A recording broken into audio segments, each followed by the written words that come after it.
A lot of people have asked how I made the weighted blankets for the kids, so I'm going to try to explain it.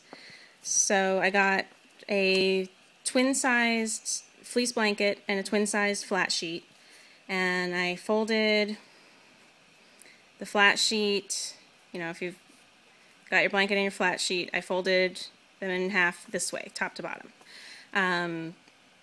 So then I've got, or bottom to top, either way. So then I've got my sheet folded in half, and I sewed up the sides first.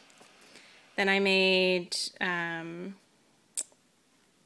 columns along each side, and I started by sewing up the center and then dividing it into thirds from there. So now I've got an opening at the top, then here's the fold, then here are the sides I sewed up the middle, and then I sewed these. So I've got basically 6 open columns that all have an opening at the top. Then I sorted out my beads. I decided how many rows I wanted, and I sorted out my beads into rows first. How many, so if I wanted to have, say, 5 rows, I would sort out my beads into 5 separate piles and then sort each pile out into 6 columns.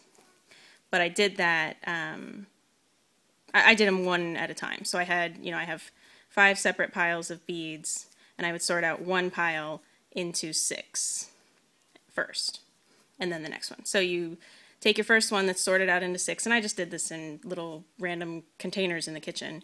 And so I'd pour one in each of my columns, and then I sewed across it at my row.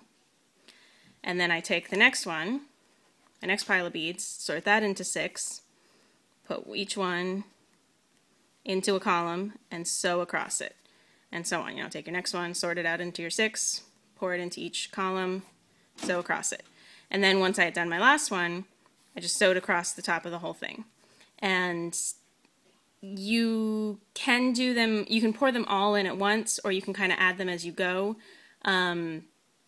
It can be a little difficult to add them as you go if you sew right up, put it in the first column, sew that, put it in the second column, sew that.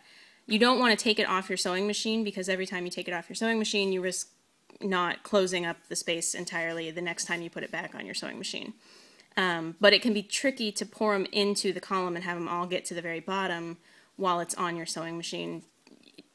It helps to have an extra pair of hands to help you kind of hold the blanket to keep the beads from rolling back out the top. Or you can just kind of try to figure it out. Then I have my fleece blanket, my twin-size fleece blanket, same thing, fold it in half, whichever way. And so I've got that folded in half now. I put my completed flat sheet full of beads inside my folded, if I've got my folded blanket, I put that inside the folded blanket, and then I pinned along the 3 open edges and just sewed the edges so that my blanket and my flat sheet were all sewed together in 3 layers, blanket, flat sheet, blanket. On Sakura's, I did sew this side where the fold was to help hold the blanket down, to help hold the flat sheet down at this fold.